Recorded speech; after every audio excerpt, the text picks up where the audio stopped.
Hello everybody, welcome to the latest edition of the Front Page. My name is Lee Mottershead and I'm here to tell you that there is only one subject on the table this week, but many different strands to that subject. That is the 2024 running of the Randox Grand National. And to discuss it with me here in our London studio are Maddy Playle and Peter Scargill. Guys, I was in Liverpool, I was at Aintree on Saturday to watch the race. I found it very enjoyable. Maddy, where did you consume the action? At home. Nowhere interesting, I'm afraid, Lee. But you've got your creature comforts there and you get a very good viewing experience these days, so can't complain too much. Pete, you didn't do what people do at Cheltenham now? You didn't go off to Malaga to watch it? No, I went to Chelmsford to begin with. Oh, of course you did. Yes. You were there for the 10 o'clock race. I was there for history. Well, yes. this current sort of version of history, because we have raced in the morning in the past. So yeah, went and had a lovely morning racing at Chelmsford, watching horses run with a reasonable crowd there. There were a few people there by the sounds of it. There were a few people there, yes. Who'd have thought morning racing might catch on? Yeah. And they're actually real normal people. Yeah, they weren't just like participants, no, they were real race normal goers who people, paid to go in. People in Not fancy AI. dress, not AI, no, not cardboard cutouts. Yeah. So they were there, and then everyone was thinking, oh, we've got a lovely afternoon spare. So I came home and I watched it with my daughter at home. Who did you have in the sweepstake? Oh, the horse that came seventh. Hang on. Vanillia that comes seventh? Meeting of the Waters. Meeting of the Waters. Yes. Yeah. So she had punter rage afterwards. Younger racing followers are well recommended to use our Smart View feature, which is now available on the Racing Post app, and some commentary on that here. Fancy a bet, but find it confusing? Do not fear. Smart View is here to help you. We've taken the traditional race card and removed all the jargon and abbreviations which can be daunting for newcomers. The result is a race card that means making informed choices and picking winners is easier than ever. Our racing experts and data scientists have created an algorithm that puts everything a seasoned punter would consider into the attribute bars you see on the race card and assesses each runner with an overall score out of 100. Right then, the Randox Grand National on Saturday, a 32-runner race this year after 2 non-runners, 21 horses finished, 7 pulled up, 4 unseated, and the one who got past the post first was I Am Maximus, 7-1 joint favourite, owned by JP McManus, trained by Willie Mullins and ridden by Paul Townend. Pete, what did you make of the Grand National this year? Well, in terms of the winner, yeah. I mean, the winner was very cannily ridden around the inside of the course for a horse that jumps left. He was clearly a well-handicapped horse after what he did at Fairyhouse last time. And it all seemed rather serene and straightforward, really, as it has become the case with all Willie Mullins trained horses this season. It was just serene. He went round and it was that classic that, you know, there was quite a lot of cheering going on at the stage, probably most people on Kitty's Light, I suspect, from that run to the last, and then he just looked like he jumped in I Am Maximus and skipped clear. So, I mean, probably a winner in the mould of what we're probably going to have to become used to, I would suspect. Being a classy, I mean, essentially a Gold Cup horse from what is essentially a Gold Cup horse in second in Delta Work, from a former Gold Cup winner in Manila Indo, and then a horse who was once considered a Gold Cup horse in Galvin. Yeah. So, I mean, that's the race, isn't it? Yeah, it was a class pack finish, class pack race in many ways, Maddy. And although you can never talk about inevitability about any Grand National, even the modern Grand National, he was clearly fancied. During the week, Willie Mullins had repeated his view that he was probably a Gold Cup horse. When JP McManus was interviewed during the week, he actually said he'd back Limerick Lace. But he did think that if there was one horse who could just stand out among the crowd, it would be I Am Maximus. And yet, although we talk about there being some sort of inevitability about him running a big race, there were jumping issues with him going into it. And anybody who saw him win the Irish Grand National last year under Paul Townend might not have thought at that point he was an obvious winner of the Aintree Marathon. No, first to do that particular double in quite a while. He's not always been a straightforward horse. Nicky Henderson used to train him, of course, for the late Michael Gretsch. That's a very sad strand to this story. But he's taken some getting to know. He's not a particularly flashy horse at home by all accounts, but he's clearly got a huge engine, and marathon distances really seem to have brought that out in him. I thought it was a daring ride. It was sort of the Grand National of old ride, wasn't it? You want to be front to mid-div up the inner, and that's exactly where he was the whole way. He was following horses who were, he's following the right horses. And as Pete's touched upon, the first 4 were all Grade 1 winners, which seems an extraordinary thing to say in a Grand National. You've got a Gold Cup winner finishing 3rd, but it's classy, and he was a classy winner. For me, the main thing that stuck out was just how strong his finishing effort was. From the start of the elbow till the line, he just stormed clear, and that sets him apart as a very unique talent with the weight he had on his back. Maybe he'll be able to come back and do it again next year. Talking of which, Lee, I'll ask you, because you were at Aintree. Yeah. We talked about the front 4 all being very classy horses, Gold Cup horses. Yeah. Now, obviously, that's the race that Corach Rambler ran in this year. But obviously, he unseated the first this year at Aintree. But would he be the sort of horse that could be involved in a finish? Because obviously, they were all Irish, a lot of Irish horses involved at the finish. Could Corach Rambler be the sort of horse who could come back and, run well in a Gold Cup next year and then go on to the Grand National? Potentially. Although I was just reading a line that Lucinda said on Saturday that I'm not sure I could put myself through all that again. I'm sure she will. I think that's entirely possible. I mean, he was just unlucky. It was Aldaniti and Hallow Dandy had sort of done the same sort of thing, and to go in there as the Grand National winner and tip up at the first fence. And ironically, for all that the fences have been changed, it was a sort of a conventional fall. He's just not got high enough, and he's tipped up. And actually, was it the second fence that made me sort of shout out, because he was not right over, and that was really unpleasant.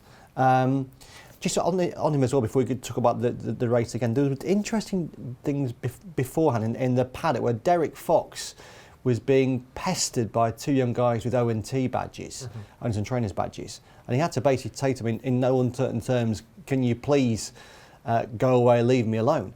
Really? Yeah, which isn't the sort of thing you want to experience or see before a Grand National. That's maybe something that the Jockey Club will need to look at in terms of who has access to that area. Obviously you do get, it's one of the great things with racing is that you do get proper access to the jockeys. I mean, often when they're walking between the paddock and the weighing room and what have you. Yeah. But it seems sort of oddly unaware of the situation that you'd want to be going up and getting. Why would you be pestering someone who's about to ride the Grand National? I mean, he's still a professional sportsman before one of the biggest races of the year. How very weird. Yes, I felt sorry for him. In terms of those horses, you said all Grade 1 horses. Minella Endo, Delta Work and Galvin, realistically, they're probably not going to come back and win a Grand National at the umpteenth attempt. Certainly for Delta Work, although they all ran really well. That you'd imagine that was their best shot at it. But I Am Maximus, you'd imagine will certainly come back for the Grand National. Is he a Gold Cup horse? He could be. We need to find out. Certainly by the way he travels and the way he finishes, and he did jump better on Saturday, so there's the potential there. We've seen how horses have gone from the Grand National to running in the Gold Cup. Corach Ramblers, Bill Yateses, they've not been disgraced at all, and he's probably the classiest of those couple anyway. I'd like to see it given a go. I think the races are probably more linked now maybe than ever before. So there's the potential for him to rate even higher. We'll have to see what the handicapper does, what people think of his mark now. Yeah, I remember after the Gold Cup in the press conference, Willie was talking about Galopin des Champs, and I put it to him that the amazing thing was that if Galopin des Champs has real threats in the coming seasons, they're probably going to come from Sutton. And JP McManus. Yeah, Back to File, exactly. I Am Maximus, etc. And I think at that point, we probably weren't properly adding I Am Maximus into the equation, even though Willie probably was. But do you think he's good enough, Pete, to be a genuine threat in the Gold Cup? Or is his requirements stamina and jumping actually make him less of a contender for a Gold Cup than a future Grand National? Well, he seems to be a horse who finishes his races very strongly. Yeah. So you might get your classic Grand National horse running on in the Gold Cup, but he wouldn't be as good as Galopin des Champs or even Factor File, would he? Not yet. I mean, he just wouldn't be that good. No. And in the end, for all the Grand National is now a classy race, and we've got all these Grade 1 horses running in it. I mean, Galopin des Champs is just better, isn't he? Yeah. He beat Jerry Colombe. He then won at Aintree this week, and who knows how well Corrick Ramble would have run in the Grand National.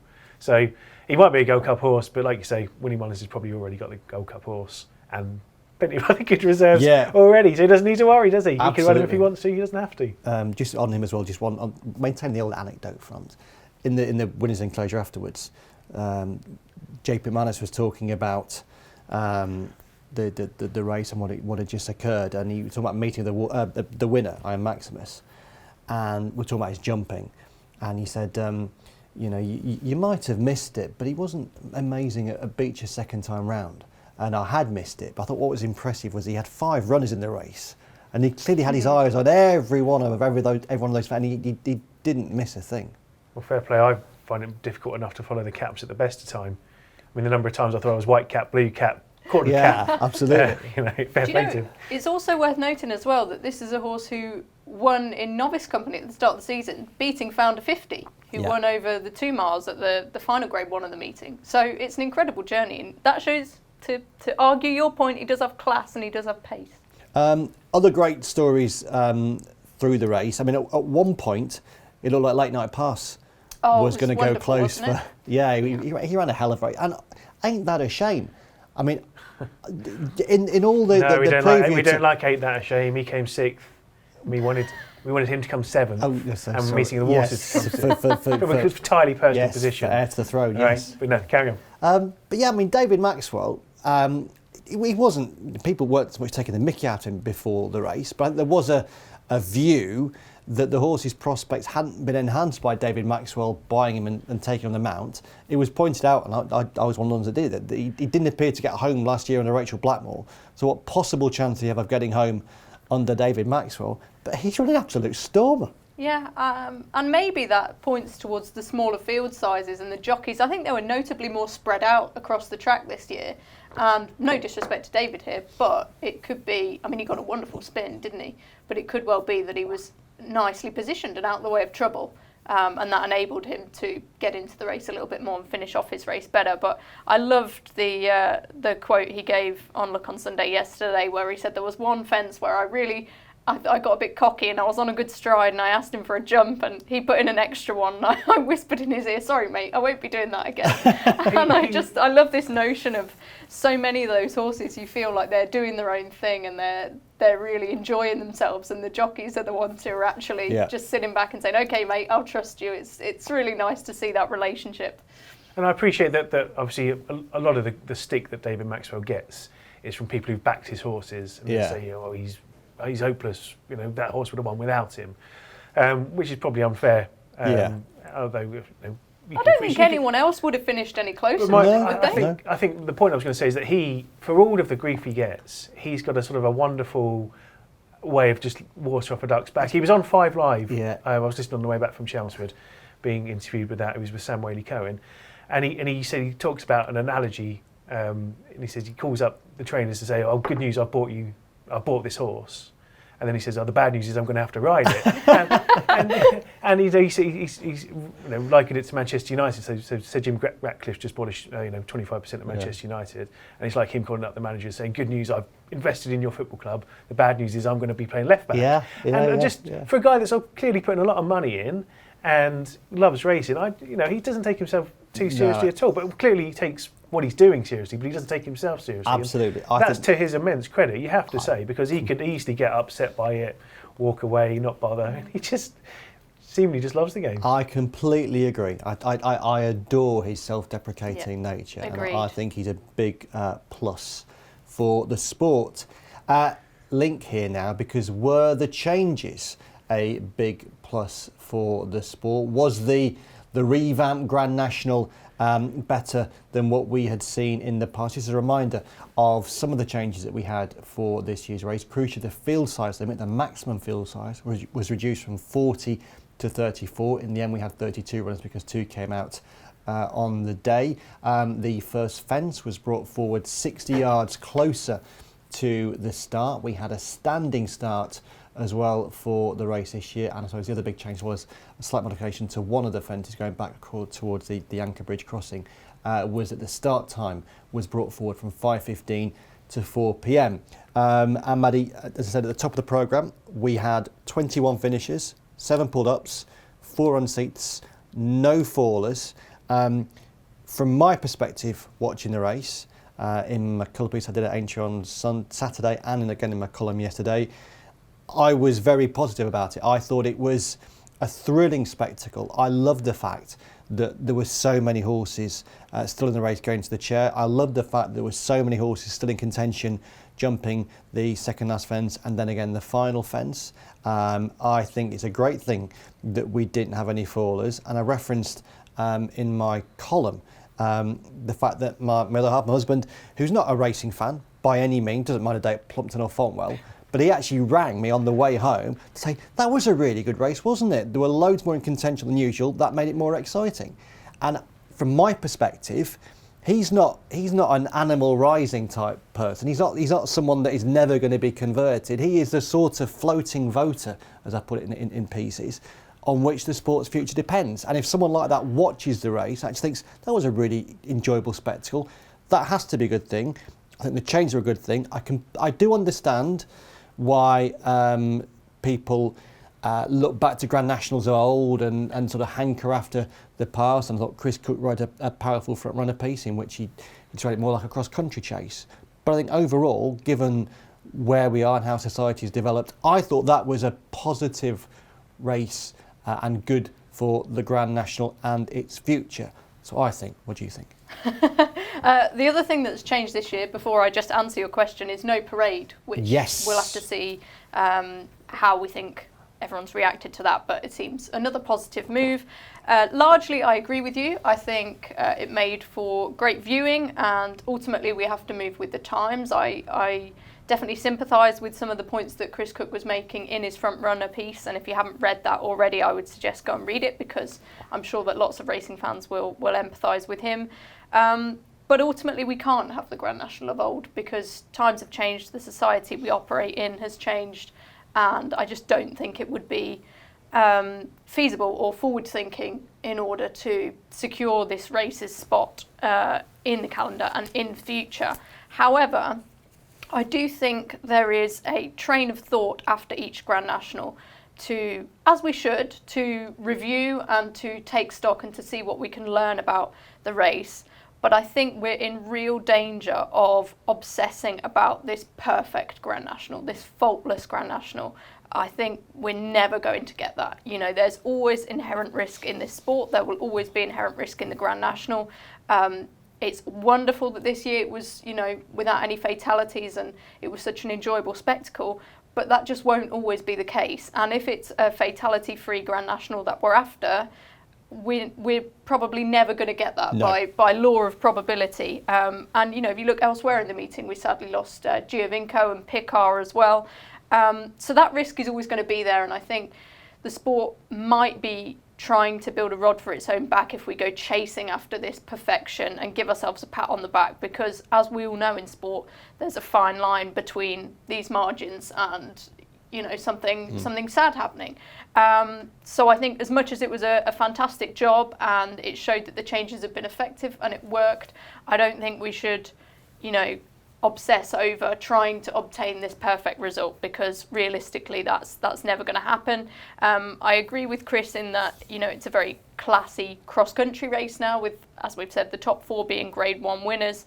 And to, I guess, combat that lack of, I don't know, kind of underdog feeling, I think now with the way the race is structured and the changes that have been made, it is for a classier horse. And I think in order to still try and provide some of those really nice stories, we might need some more changes to be made in terms of maybe handicapping, a couple of win and you're in races. Let's do it for some of the big staying chases throughout the season to really happen, doesn't it? To really help provide a narrative. You know, horses like My Silver Lining, for instance, won the Classic Chase, second in a Midlands Grand National, been running well all year.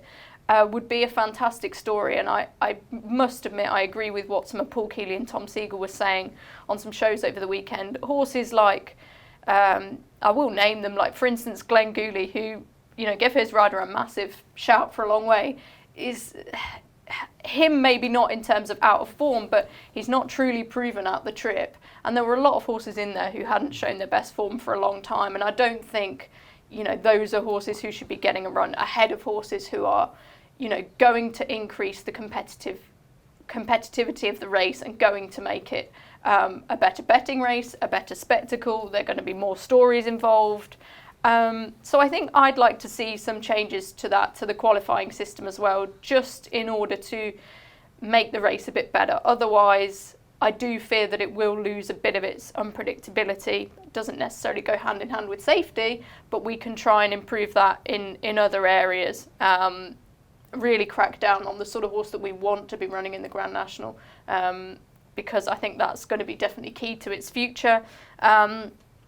And yeah, I like I say, Lee, I do agree. I do think it was a great success story, but I think there are still lessons to be learned, and I think there is a danger in going, oh great, job done, well done, let's pat ourselves on the back and move on, because we're never going to be that far away from danger, and that's just the nature of our sport. No, there will be horses who lose their lives in the Grand National in the future, and there does come a point at which you have to say, as a sport, we believe we have created a race that is as safe as it possibly can be within the parameters of risk that a race like the Grand National or any other horse race And there has to be a point where we stop. If next year we lose, God forbid, 2 or 3 horses, are we then going to create a load of more changes to change the race again? You have to measure these things, yes, take stock year after year, but also over a longer period of time to assess their effectiveness. So that would be the word of warning for me. Sorry if that's come across very pessimistic. No, not at all. Pete, I think it would be good to look at ways in which the admission into the race, the programming of the race and the weights, the entry criteria might be changed in future years. But just in terms of the race itself that you watched on Saturday, as a racing fan, as someone who I'm sure, like the two of us, has watched the Grand National from being a kid growing up, did you watch that race cheered or saddened? All sorts of things I felt watching. Tell me we all have what to sit on the fence, and we can't just give answers like that. Tell me what things you felt. So I felt, as a racing fan in inverted commas, someone who's watched a lot of races and involved, that it felt different. It felt more like just a big staying handicap chase, but over spruce fences. And it could have, if you'd have taken those horses and put them at Sandown or Kempton, it might have been similar. There wasn't sort of the special Grand National feel about it, and it was unusual to see all those horses coming in with a chance at the end, because you used to it being sort of like 3 or 4, half a dozen horses, sort of 2 out, when they spin them back onto the Melling course properly. So I found that sort of slightly odd, sort of queer, if you see what I mean, sort of strange. Queer, in a bad way or queer? No, just in a this isn't what I use. This is not what I usually see. But I think I'm going to have to get used to seeing this.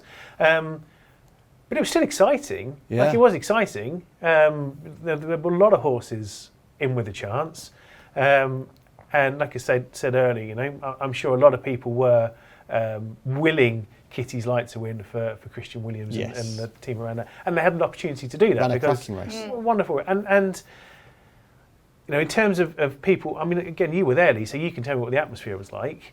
For people watching a horse race, presumably they were excited by that. I know my wife's friend, who isn't, much like your husband, isn't a big racing person, but she had a couple of bets on the race. I think she had a winner or two, from the placed horses. But she was like, "That was a great race. I really enjoyed that." Yeah. So it depends. What do you want out of the Grand National? Do you want it to be the great test of yore with sort of champions winning because they overcome these sort of adversities that they used to do with big drop fences and all that kind of stuff? Or do you want it to be a competitive horse race that showcases the sport well, the horses are safe, but perhaps you're losing a little bit of the magic of the National or whatever, nothing. But you could tell me what the atmosphere was like. Was it lesser there as a result? No, I thought the atmosphere was great. I thought there was a real buzz around the place. There's always a real sense of anticipation when those horses all get down to start. It actually took a while because Mr. Incredible, That's right, yeah. Mr. Incredible almost made it a 5:15 Grand National. It was taking him so long to get to start. He was my selection. I sadly didn't get that much of a run for my money. I don't think he was that interested from the word go. I don't think he was, no.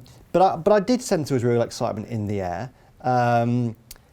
Talking about the start seemed to go incredibly well. That was as good as they could have wanted for a start. Do you think some of that was due to the lack of the parade? In having to get horses in an order or in a nice maybe rhythm, potentially whatever. Yeah, potentially. I think the jockeys deserve a lot of credit because I thought they handled that extremely well, and they used the space available to them on that run down to Beeches Brook. I think having that first fence close to the start must have made a difference because it seemed to me, from the naked eye, it looked like they were going slower to the first fence. And that was than in previous that was years. the points made Absolutely. when the changes were first made. That speed was one of their big concerns, wasn't it? Yeah, so I think that worked. I think another point as well, just quickly, in terms of, and this is actually one that Bruce Millington contacted me yesterday, and I use it in the column. Having 21 horses finish the race, having so many horses in contention when they turn for home, is a good thing as well, in the sense that you have so many people have a bet once here in the Grand National, occasional punters. And if more of them feel they're getting a run for their money longer into the race, then maybe they might be more enthused to participate in the future. And if a more competitive race is only a good thing in theory, isn't it? Yeah. Well, competitive in one sense, in the sense there's more horses there, but not competitive when Willie Mullins' battleships come in and blow everyone away. But it just comes down to what the Grand National is one of these races because it's so iconic. It's almost quite personal to people, isn't it? Yes. So if you're going to change things and you might end up people might be feeling disenfranchised by it because it's not their Grand National. It's a Grand National. It's the Grand National's been changed to suit people who aren't me, and I'm a racing person. Yes. But I don't know. It's hard to defend a race that's more dangerous. We want it to be more dangerous. We want more chaos. It would be like saying I want Formula One races with more crashes because I like the crashes and because they're spectacular. And but at heart, isn't the Formula One angle I really like because. Thanks, man. Well, it's a pleasure. No, because we Maddie, you're a Formula One fan. I am. That's why I was laughing at what Pete said. But wouldn't it be? Isn't it fair to say that a lot of general sports fans that watch a Grand Prix, if truth be told, they're watching it half waiting for a crash. Yeah, I definitely think so. And there will be those who say the Grand National's raison d'etre is the thrills and the spills.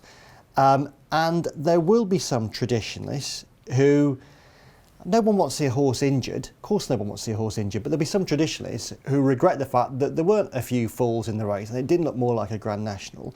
But the reality is that whilst those thrills and spills are what made the Grand National unique and maybe attracted it to an audience of once upon a time, a modern audience probably isn't as keen to see those thrills and spills and wants to see a slightly more sanitised race in that race, but one that hopefully still produces the excitement and spectacle that I thought Saturday did. That's the balancing act, isn't it? I think it's unpredictability. You don't want things to become predictable. You don't want Willie Mullins to be winning the race every year because he's got the best, classiest horse over those fences. And I think he's only won it twice so far. That was his first one since 2005. So far is the rather honest word. Here I am talking about how, we can't, get carried away after one Grand National, and here I am giving the next 20 to Willie Mullins. We're all getting carried away. That's how it works in here, man. But no, you take my point in that it's a race which he is more likely to win by virtue of having more of the better horses, etc., etc.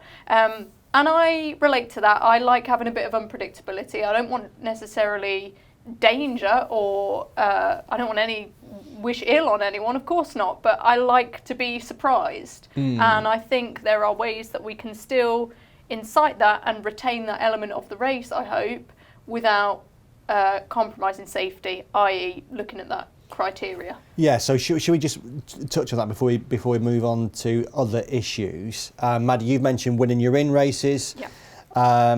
And it would have been unsatisfactory, wouldn't it, if Kitty's Light, as the defending champion, or having won last year the Ida, the Scottish National and the Bet365 Gold Cup, had he not got in, and he only just got in as one of the 10 stone 6 horses. So he only just got into the race. I've referenced in the past, I think it would be better for the Grand National if we scrapped the idea that the weights are fixed when the weights come out in mid-February, and I would much rather see a situation whereby penalties could apply as in any other handicap apart from the Grand National and the Bet365 Gold Cup. So there was still a chance through February, March and even into early April for a horse to win a race and get into the Grand National. And I was on a preview night with Ruby during the week, Ruby Walsh, who spoke about how he has other views about the entry criteria, and maybe it's too easy for horses to get into the Grand National through qualification criteria that is more historical, and that it needs to be much more recent than it is now. So, for example, if Vauban and Absurd want to go back to the Melbourne Cup, they have to, in effect, re-qualify. I thought you were going to say again. if they wanted to go for the Grand National, they could get in. Well, I thought you've seen an angle You here, never know Lee. now, you never know now, do you? But yes, I suspect that those things should and will be looked at. Do you think they should be looked at, Pete? And do you think the sport should be revisiting that debate that it briefly had a few months ago about whether trainers or perhaps owners should be limited to a certain number of runners in the Grand National? So do I think there should be strict qualifying criteria with penalties and whatever? Yes, I do. Winning your ins? I like winning your ins, yes. Yeah, I think I like the idea of that. Yeah. Although we probably can't call them winning your in because that's Breeders' Cup. Maybe you need to have a winner you're in though with a set so that you wouldn't You would want a need 119 to. rated Yeah, you horse would getting need to the to. Grand National, would you? You'd have to have I a. don't know.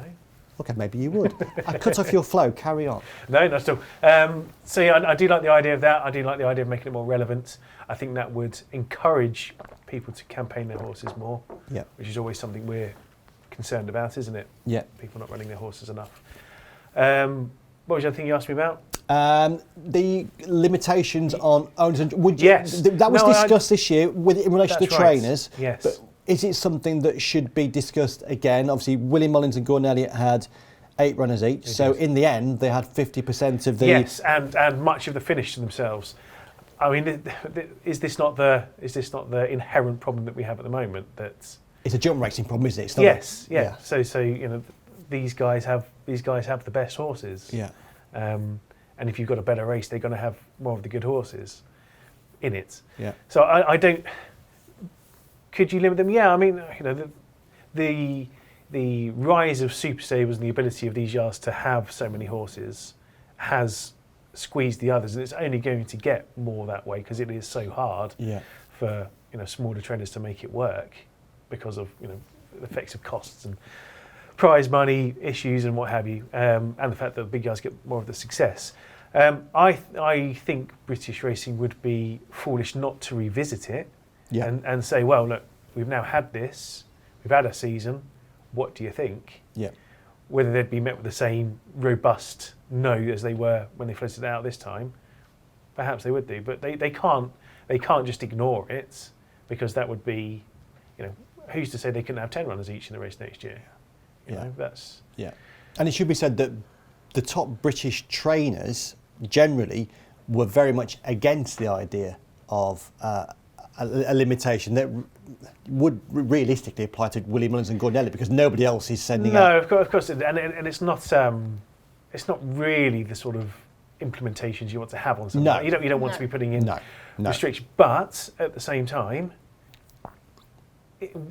are allowing sort of unchecked domination by a small group of people surely can't be to the benefit in the long term. It's not a healthy thing, is So it? so it's. I think the gist of what I'm trying to say is yes, they should revisit it. Yes, they should look at it. And they should consider it in the round, but it needs to be like that rather than saying, well, look what happened this year. We'll ban a lot of them. Yeah, yeah. And I just wonder if there's the more nuanced way of creating a more competitive race by looking at things like winning your ins, by looking at bringing in penalties and looking at the wider qualifications criteria so that horses that really shouldn't be in the race are less likely to get in the race. Well, we're talking about domination. The British Trainers' Championship. So I'm looking... Can we call it the British Trainers' Championship if Willie Mullins is going to win it? The Trainers' Championship that relates to Britain. races staged in Britain. Yes. Catchy, that, isn't it? So looking on page 3 of Monday's issue of the Racing Post, at this stage, Willie Mullins, 2,874,000, Dan Skelton, 2,821, Paul Nicholls, 2,746. Just before we came into this studio, I was looking at the entries for air on Saturday. If you watch this now, you'll know the precise numbers, but at that point it looked as though Willie was set to have over 30 entries at air on Saturday. I think he had 6 in the Scottish National. He had 10 in a novice hurdle. So it looks like he's keen. I spoke to him extensively about this for the colour piece from Aintree on Thursday. He was making clear how very keen he was to go for it. It wasn't lost on him that Vincent O'Brien, racing legend, had done it twice from Ireland in the 1950s. And he pointed out that, you know, when he was going around Aintree as at Cheltenham, lots of people have been saying to him, Willie, we want you to go for this and we want you to win it. And he said they were British people as well as Irish people. And I think clearly it would be a massive achievement, but also it adds massively, doesn't it, as well, to the final 2 weeks of the season, because one would hope this would be going right up until Sandown on the final Saturday. We've had this once before when Willie was involved in the title. It went up to the final Saturday. It could provide, couldn't it, a thrilling denouement to the championship. I like that, yeah. Do you like that? I like It that could too. do, yeah, for sure. I'm surprised he's never won it before, really, but I guess that's testament to Paul Nicholls, Nicky Henderson, and how well they've done with the opposition and how the racing landscape has changed. I kind of think he should be winning it almost, shouldn't he, with the quality of horse that he's got in his yard these days? What's he been doing all these years? Lee? No, I'm not saying Come on, that. Paul, come on, Willie. this. Goodness me. I'm not You put saying your finger that. out, man. I'm not saying that at all. I think it will be a great achievement, but he has got some spectacular horses who have been doing a lot of their racing in Britain and in these incredibly valuable races. So if it's something, as he's clearly recognised, that he wants to go after, it's clearly within his grasp. Paul Nicholls and Dan Skelton have both said they're not going to lie down easily, and it gives us a nice narrative to close out the tail end of the jump season. Okay, who will win it? That's hard. Have it while you're thinking. Pete, who wins it? Willie Mullins will win it. Yeah. And it is an astonishing amount of prize money he's won. Because think how much he's won in Ireland as well. Yeah. He's gobbled it all up, hasn't he? All that prize money. He has. Goodness me. But he is obviously in the strongest position, and we are running out of time. It's 2 weeks, isn't it? Yeah. Left. Basically Sandown and Ayr with good stuff at Cheltenham and you know, it's going to be those big meetings with the classy horses, which is so Paul Nicholls and Dan Skelton can have as many winners at Warwick and Taunton and, you know, places like that as they want to. But if Mullins is going to come up, did you say 10 in a novice hurdle? 10 in a novice hurdle, and that's not even a particularly valuable race. No, but it might mean we get like an El Fabiolo at Sandown or a. Well, this is it. I mean, how much will Punchestown come into his thinking as well? I don't know, but he's in the dominant position, and I suppose it would take, you know, Dan Skelton probably to be incredibly relentless. Nicholls is too far behind, isn't he? Yeah. Well, he's only. Can we write him off? 130 grand or so. If we write Paul Nicholls off, that'll really rev him up. And it can make it even better for their end I of the wouldn't season. be writing off Paul Nicholls. Maddie, who wins then? Oh, You've I had a think chance to I'll think. probably say Willie, but whoever wins the Scottish National, I think that'll set momentum going, won't it? If we don't know the final runners at the moment, but if one of the other two can win it, that will make things really interesting. Okay. Before we wrap things up, there was lots of other good racing at Aintree as well as the Grand National over the 3 days. Pete, what stood out for you? I thought Brighter Days Ahead was excellent in terms of a performance. And I love seeing Arizona Cardinal win the top. But James de Belay, I was less keen on seeing Arizona Cardinal. Yeah, well, there we are, Lee. There we are. You know, I am the yin to your yang. In this Shameless and you plug. do it beautifully too. I was on Arizona Cardinals. Oh, there we are. There we are. So I know, Okay, well, just I know, kick me while I'm down, both of you. I know Kieran reasonably well. Kieran Gethins, who rode the winner. Right. So I was delighted for him. And And you know, that was a they good were story. jubilant. It was They a were good jubilant. story. Yeah, absolutely. So that was excellent. I enjoyed that. And the Nicky Henderson revival was a big thing. I mean, loads of his horses, Maddy, ran really well at Aintree. Obviously, so Gino and John Bon won big races. Shishki ran well and now goes on to Punchestown. Given what had happened to him at Cheltenham, that was an Aintree for him to celebrate. It was, and it was great to see. Django Bay was another one who nearly cinched one of the handicaps. I thought that was a really eye-catching performance. It is slightly self-indulgent, but just to go back to the Arizona Cardinal thing. I think we should talk about it at length.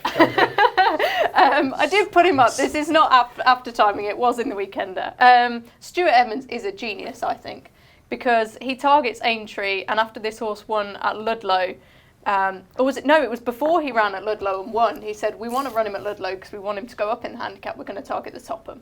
And to get that right, I think is incredible. And once again, just shows when smaller trainers are given the ammunition, they can pull off an incredible feat. Great ride. Obviously, I enjoyed it, but I do think Stuart does very well at that meeting. You know, had a hometown boy win a good race there. He's had other good winners at it, so he's always one to keep an eye on. I really enjoyed that as a story and as a feel-good result. Thought Brighter Days Ahead was magical, and interesting reaction from Gordon Elliott, who was nearly in tears afterwards. He loves her, he's not a man that we associate with emotion very much, Gordon Elliott, but it clearly meant an awful lot to him, and she looks spectacular, so can't wait to see what she does. But let's not forget she did get put in her place by Golden Ace at Cheltenham. And, who sadly couldn't run at Aintree. Yeah, I really want to see Golden Ace again. Yeah, that'd be great. Pete, you love a bit of disciplinary intrigue and an inquiry. What did you make of the Aintree hurdle?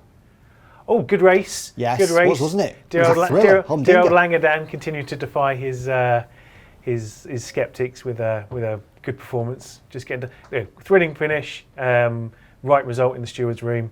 You think it was the right result? I do think it was the right result. Okay.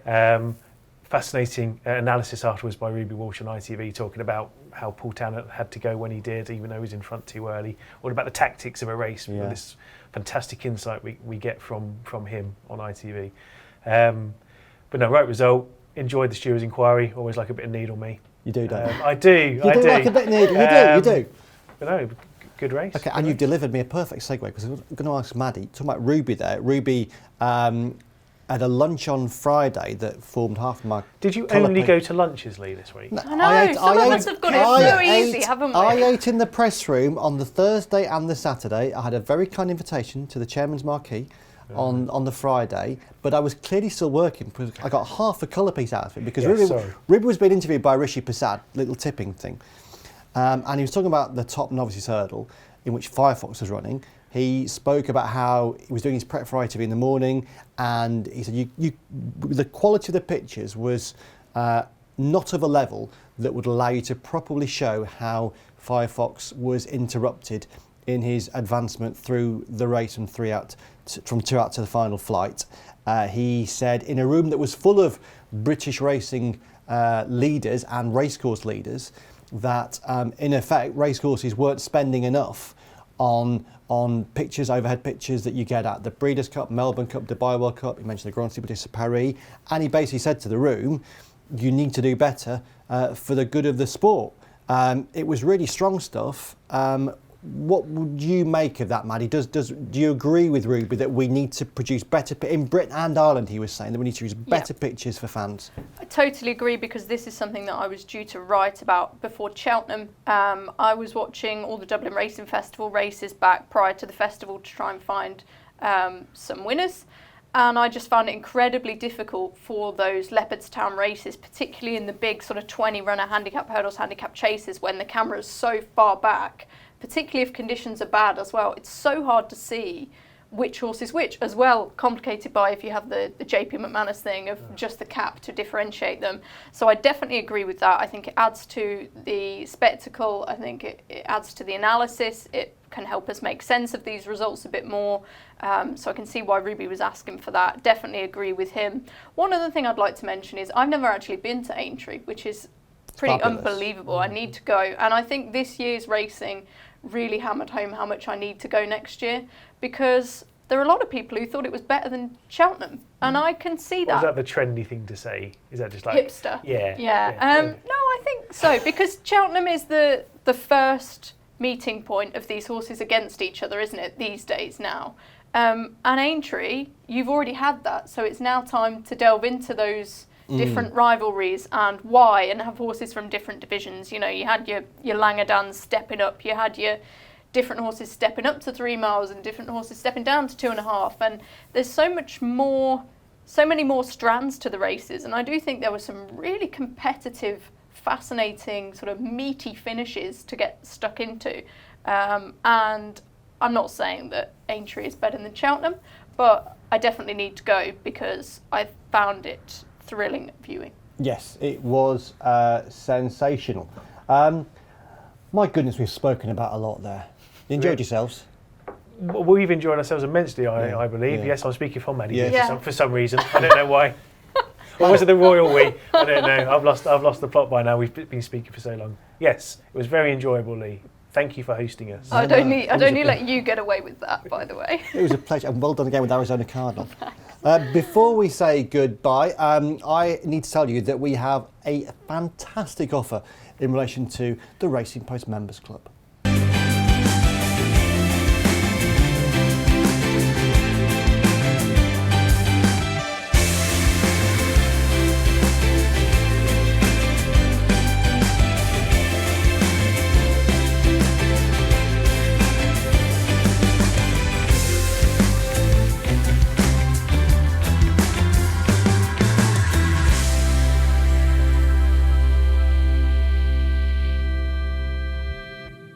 Okay, Cheltenham is done, Aintree is done, and there is the little matter of the flat season about to kick off. Pete Scargill will be at Newmarket this week. I'm popping along on Thursday. Greenham and Fred Dallonday on Friday. The Guineas will be along soon. Goodness, it all happens fast this time of year. The producer Sam, has said to us that we have to give you some flat horses to follow. We have been pondering this morning. I'll give you a couple in a second, but they're far better than I am. Who wants to go first? I'll go firstly. I did a stable tour with Dominic French-Davis, and he made me aware of a very nice horse he's got called Padesha, who's got a very nice pedigree, who holds all sorts of entries this week in the Wood Ditton. He cost €300,000 as a young horse. He's got a lovely pedigree. He's a half-brother to Sparkling Beauty for the Ammo Racing team. That was a winner for them last season. And I love that he's by Wootton Bassett. I think it's such an exciting sire. And yeah, the way that Dominic spoke about him, put him down on my notebook. And I love all the different entries he's got. I think he's in the Irish 2,000 Guineas. I think he's in the Dante. He's in all sorts. So hopefully we get to see him this week. Okay, Pete. Not particularly dark horses. Oh, okay. But shame on you. Yes, I know. You know you get with me. Embesto, who's declared for the Ella Sefton at Newmarket on Wednesday. Horse for Roger Varian's, lovely chestnut horse, very talented. Is only going to be better as a 4-year-old. So like him. And Treasure, that featured in John Harding's stable tour with Rafe Beckett today. A filly who sort of came from nowhere to win first time out. Nowhere as in the stable's expectations. Yes. To win first time out at Nottingham for the King and the Queen. He's going to have the Lingfield Oaks trial, and that is Rafe Beckett's Oaks sort of teeing up race, isn't it? Yes. So could we have a Royal Oaks winner? That'd be nice, wouldn't it? Well, you're so good at delivering these segments, because one of my 2 horses to follow is going to be Desert Hero, owned by the King and Queen. It's with your Melbourne Cup hat on that, isn't it? Well, hold yourself on that one, because there's going to be more on that point. I loved his campaign last season. I thought he was really impressive at Goodwood. Maybe didn't quite get home in the Ledger. Think they probably did the right thing by not taking him to Australia, because he could be a proper mile-and-a-half horse this year. And that Melbourne Cup thing you mentioned, I've said this before on this programme. I think I might have said it on the start of 2024 special. I think Vauban will go back and make amends and win the Melbourne Cup. He'll have to re-qualify, but I think he will. I've got one for you for that. Oh. Why are we talking about the Melbourne Cup now? It's not because it's long enough away that people will forget. He's not wrong. Isle of Jura. Oh, okay. Or George Scott, won loads of races out in Bahrain. Is going to go straight to the Hardwick now to be given his chance at a really good top quality mile-and-a-half race in Britain. George and Charlie Fellows, his fellow Newmarket trainer, have a podcast, and Charlie and George were having a bit of winding each other up about how Charlie never managed to win the Melbourne Cup, and George has got Charlie was saying he's the perfect horse for the race. Totally agree. So keep your eye on Isle of Jura. I most certainly shall. Pete, Maddie, Thank you for watching. We've been discussing basically the Grand National all episode. Tom will be in this chair next week for a Wood Ditton special, potentially. If not, there might be other things on the table as well. It'll be really enjoyable. Do tune in. Until then, bye-bye.